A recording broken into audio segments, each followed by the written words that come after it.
Hello, ça fait maintenant 2 semaines que mon voyage a commencé et c'est déjà passé plein de choses.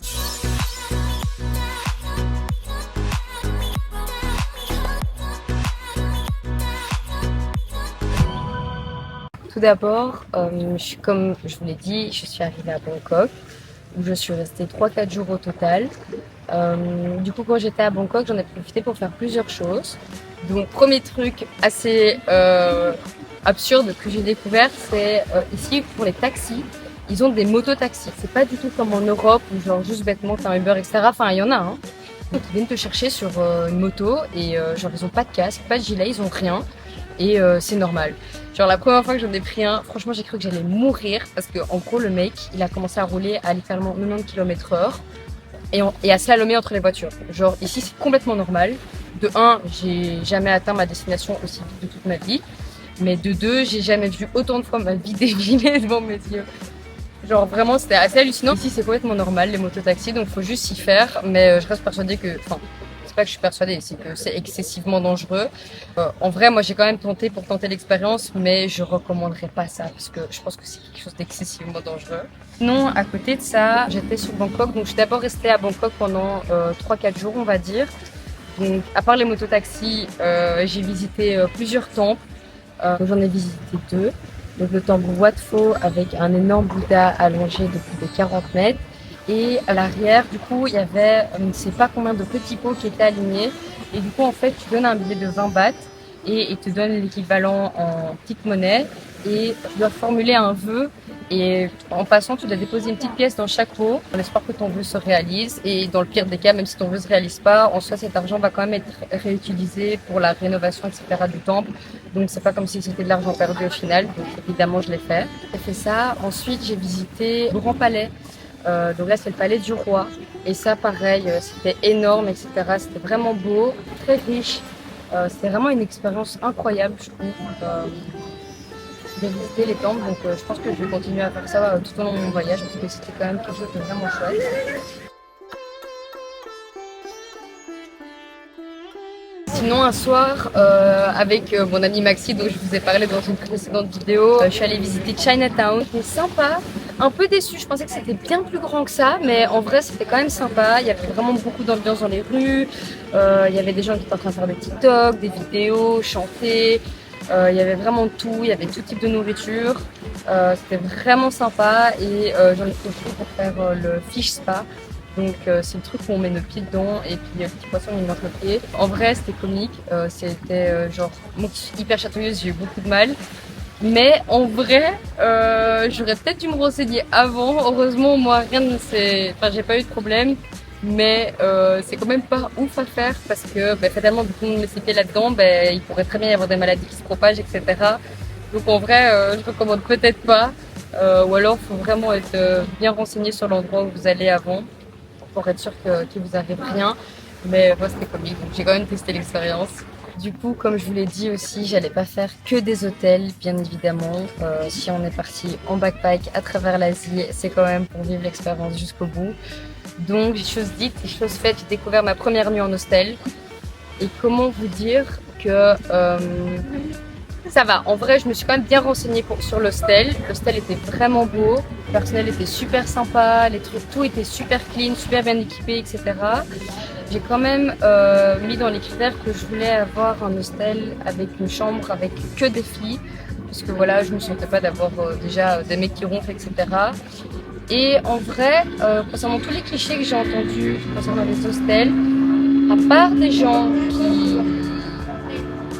Je les ai tous. Donc j'ai eu la fille qui ronfle, j'ai eu la fille qui rentre bourrée à je sais pas quelle heure et qui fait un bruit pas possible, j'ai eu la fille qui est au téléphone à 2 heures du matin et qui parle pour tout le monde, j'ai eu la fille qui sont fous du monde, qui est arrivée, qui allumait toutes les lumières à 1 heure du mat, genre enfin vraiment j'ai eu tous les clichés possibles, donc pas super reposant en vrai. Mais ça va, c'était quand même une drôle d'expérience et il va bien falloir que je m'y habitue. Donc j'ai clairement investi dans des boules caisses. Je pense que c'est vraiment le meilleur investissement qu'on peut se faire quand on part en hostel. Du coup voilà, j'ai passé cette step. Ouais. Bon, après ça, je suis partie sur une île qui s'appelle Koh Samui. Donc le voyage fut périlleux parce que quand j'ai booké ça, j'ai vu qu'il y avait un bus et un ferry et qu'en tout j'en avais pour 14 heures de trajet. Donc moi, athlète que je suis, je pensais que j'allais avoir quoi, 1 heure, 2 heures de bus max et puis qu'après on allait prendre le ferry directement vers Koh Samui. Pas du tout, c'était l'inverse. On a eu plus de 10 heures de bus et après un petit ferry de 2 heures. Mais heureusement, j'ai eu beaucoup de chance parce que mon compagnon de voyage était un Français qui s'appelle Théo. Il vient d'Annecy. D'ailleurs, Théo, si tu passes par là, parce que tu t'es bien moqué de moi qui galérais à faire mon montage. Du coup, très sympa, on a fait connaissance, etc. Donc ça a fait que le trajet s'est passé beaucoup plus rapidement. Il m'a partagé aussi un peu son expérience à travers l'Asie, donc ça c'était cool à avoir. Du coup, une fois arrivé à Koh Samui, là, il faisait vraiment, mais vraiment dégueulasse. Genre vraiment la pire météo possible. Donc moi qui pensais être préparée en tant que bonne Belge, bien habituée au drache de chez nous, ici ça n'a rien à voir. Une tempête tropicale n'a rien à voir. C'est-à-dire que tu as l'impression que c'est littéralement des balles de ping-pong qui tombent du ciel, tellement les gouttes sont énormes. Et premier jour avec Théo, on a voulu partir faire une balade en scooter et chercher un endroit où manger. Finalement, on a dû s'arrêter au premier endroit qu'on a trouvé d'urgence parce que c'était impossible de rouler. Tout était inondé dans tous les sens. Mais après, ça va, on est tombé dans un chouette endroit, donc on a bien mangé. Et puis après, on est juste allé dans son hostel jouer aux cartes, etc. Passer l'après-midi, donc ça, c'était cool. Du coup, le matin, il y avait une tempête et vraiment, il y a eu un fracas dans le ciel.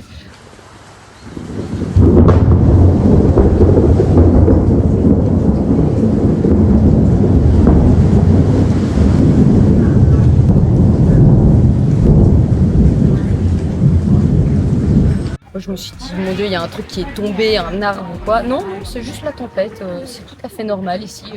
Elle est ultra violente. Du coup, ouais, j'ai découvert les premières tempêtes. Du coup, ça a duré quand même 2-3 jours cette histoire. Donc, je suis restée un peu plus longtemps que prévu. Pareil, j'ai fait 4-5 jours à Koh Samui. De là, quand il a commencé à faire meilleur, avec du coup Théo, on est parti voir des cascades. Et ça, c'était vraiment genre magnifique. Vraiment, c'était trop chouette. Donc, on en a profité pour aller se baigner, pour regarder la cascade, pour aller se balader un peu dans les environs. C'était vraiment trop chouette. Donc, on a fait ça. Le soir, après ça, on est parti visiter le centre commercial qui était relativement vide parce que c'est une saison assez calme. Donc, c'était sympa. On en a profité pour manger des petits trucs, etc. Et lui, en fait, il était sur Koh Samui pour 3 semaines parce qu'il fait un stage de boxe. Du coup, bien évidemment, il y a un jour où il m'a embarqué avec lui et je suis allée faire un entraînement de boxe Muay Thai. Désolée mon accent, mais bref, du coup, j'ai découvert la boxe Muay Thai. Donc évidemment, moi j'étais niveau débutant, donc j'ai rien fait de fou. Mais j'étais vraiment, comment vous dire, qu'on transpirait comme j'ai jamais transpiré de toute ma vie. Genre vraiment, on était tous dégoulinants tellement on se donnait et il faisait chaud. Mais en vrai, c'était vachement cool. Sinon, j'ai aussi découvert les massages. J'ai pas encore fait un massage thaï. On m'a dit qu'ils étaient assez violents. Donc, je me suis dit que j'allais y aller progressivement. Et j'ai d'abord fait un massage aux huiles. Donc ça, c'était vraiment chouette. Elle nous demande l'huile qu'on veut, etc. avant. Donc ça, c'était vraiment bien. Et tout le massage s'est super bien passé. Et j'étais juste surprise à la fin parce qu'à la fin, genre vraiment, elle nous prend, elle commence à nous plier dans toutes sortes de positions, etc. Donc ça, c'était vraiment une première pour un massage. Genre, c'était un peu mi-massage, mi-séance chez l'ostéo. C'était assez drôle en vrai. Mais en vrai, ça faisait vraiment du bien. Et puis quoi, 1 heure de massage, ça m'a coûté 400 bahts. Donc 400 bahts, ça revient à 10 euros. Voilà, 10 euros un massage d'1 heure. Donc c'est sympa la Thaïlande. Après avoir passé ces quelques jours sur Koh Samui, j'ai pris un ferry pour aller à Koh Tao, rejoindre un ami de Belgique. On s'était plus vite il y a un petit moment, etc. Et du coup, lui, en fait, il est sur Koh Tao. Donc, c'est une île. Donc, il y a plusieurs îles. Donc, moi, j'étais sur Koh Samui. Entre les deux, il y a Koh Phangan. C'est là où il y a les Full Moon Party. C'est super connu. Et après, il y a Koh Tao. Donc c'est une toute petite île et du coup je suis allée le rejoindre là et franchement c'était super cool, je suis super chanceuse avec la météo apparemment et là il m'a présenté à tous ses potes etc. Vraiment tout le monde tellement gentil, tellement accueillant, enfin, ça fait tellement plaisir d'être ici. J'ai aussi commencé à avoir mon premier cours de scooter donc JP essaie de m'apprendre. En vrai je pensais que c'était bien pire que ça. Je gère les lignes droites pour le moment. tourner, c'est pas encore ça, donc je vais pas tout de suite me lancer dans la circulation thaïlandaise, parce qu'ici ils roulent comme s'ils avaient 9 vies. mais ça a été. Du coup là, je vais encore devoir avoir besoin de quelques cours si je veux un jour pouvoir rouler toute seule. Mais c'était assez comique. Du coup j'ai fait ça. Ensuite un jour avec un de ses colocs, Jordan, super sympa d'ailleurs, on est allé faire un petit hike derrière chez eux. Et franchement c'était sympa, il était pas long mais on était bien mort parce qu'il faisait vraiment chaud. Donc on a profité pour aller à 2 viewpoints différents. Un derrière les rochers et un autre genre vraiment où on voyait toute l'île. C'était vraiment trop beau, il y avait un panorama de fou. Donc on est resté là jusqu'au coucher du soleil et c'était vraiment magnifique. Sauf que qui dit coucher de soleil dit il fait noir juste après. Heureusement on avait des lampes frontales, mais même comme ça on a réussi à se perdre dans la jungle, dans le noir. Donc ça c'était moins comique. Mais en vrai ça a été, on a vite su retrouver notre chemin, donc tout est bien qui finit bien. Oh, mais je vous ai pas dit le plus important. Le plus important, c'est qu'ici, déjà, chaque plage est genre incroyable. Vraiment, toutes les plages sont magnifiques. Il y a des paysages de fou furieux pour une île aussi petite d'ailleurs. Et on est allé du coup faire du snorkeling. Et là, alors que je suis en train de faire du snorkeling, je tombe sur une tortue géante. Genre, elle faisait au moins 1 mètre, au moins. Et c'était vraiment une expérience magnifique d'être là en train de nager juste avec son masque et son tuba avec une énorme tortue et du coup c'était vraiment fou comme expérience.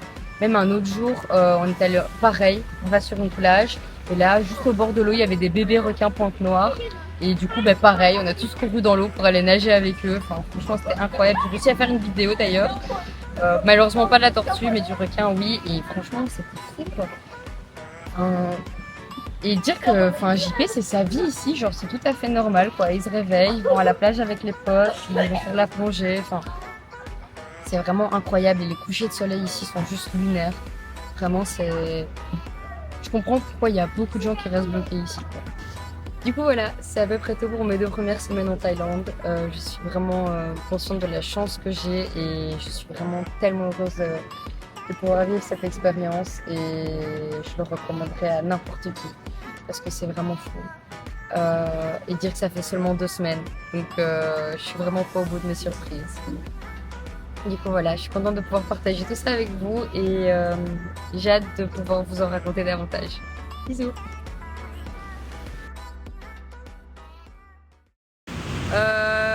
J'ai rendez-vous pour faire mon vaccin. Oui. Je découvre les bières en Thaïlande. Genre, est-ce qu'on en parle? Genre à côté de maman. Non, mais je suis pas prête à ça en fait. Comment on fait?